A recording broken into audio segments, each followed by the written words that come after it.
बिस्मिल्लाहिर्रहमानिर्रहीम जी। सब दोस्तों का की हाल है?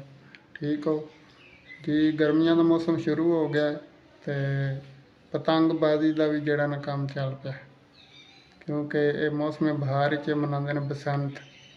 पर ये लोग अपने शौक पूरे करने के चक्कर में कई मासूम जाना जड़ियाँ ने वो ज़ाया हो जांदियां ने, क्योंकि अजकल जी डोर बना रहे हैं दाती डोर है, बहुत सख्त कैमिकल होंदा है ते गर्दन ते गले ते फिर जाए या जिसम के किसी भी हिस्से ते फिर जाए तो बहुत ज़्यादा नुकसान देंदा है।